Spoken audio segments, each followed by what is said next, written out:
ഹൈന്ദവ ക്രൈസ്തവ വിഭാഗങ്ങളെ എന്നല്ല, മുസ്ലിം അല്ലാത്തവർക്ക് ജീവിക്കാൻ അവകാശമില്ലെന്ന് ചിന്തിക്കുന്ന ഒരു തലമുറയെ വളർത്തിക്കൊണ്ടുവരുന്നത് ശരിയാണോ എന്ന് മുസ്ലിം സമൂഹം ചർച്ച ചെയ്യണം എന്ന് അഭിപ്രായം പറയാൻ ഞാൻ മടിക്കുന്നില്ല. ഭാരതത്തോട് സ്നേഹമില്ലാത്ത ഒരുവരും ഭാരതത്തിന്റെ മണ്ണിൽ ജീവിക്കുന്നത് ശരിയല്ല എന്നാണ് എൻ്റെ അഭിപ്രായം.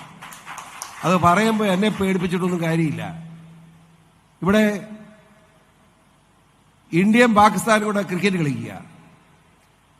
എനിക്കൊരു മടിയിൽ ഞാനിങ്ങനെ എൻ്റെ ദൈവമേ ഇന്ത്യയുടെ വിക്കറ്റ് പോകരുതെന്ന് പ്രാർത്ഥിച്ച് ഞാൻ നോക്കിയിരിക്കും.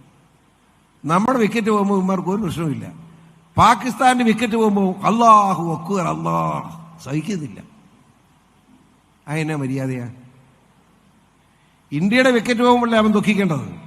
അതിന് പകരം പാകിസ്ഥാന്റെ വിക്കറ്റ് പോകുമ്പോൾ സന്തോഷിക്കുന്ന ആ മാനസിക നിലയുള്ള ഒറ്റ ഒരുത്തരും ഈ ഭാരതത്തിൽ ജീവിക്കാൻ അവകാശമില്ലാത്തവനാണെന്നാണ് എൻ്റെ അഭിപ്രായം. വേണമെങ്കിൽ പിണറായി വിജയൻ നാളെ ഒരു കേസ് കൂടെ എൻ്റെ പേരിൽ എടുക്കാം. ഇപ്പോൾ 10-12 ഉണ്ട്. എനിക്കൊരു വിരോധമില്ല. ഞാൻ വളരെ പച്ചയ്ക്കെതിരെ പറയുകയാണ്. എൻ്റെ അഭിപ്രായം ഇതാണ്. കേസെടുത്തു, ഞാൻ കോടതി പോയി തീർത്തോളാം. അതാണ് എനിക്ക് പറയാറുള്ളത്.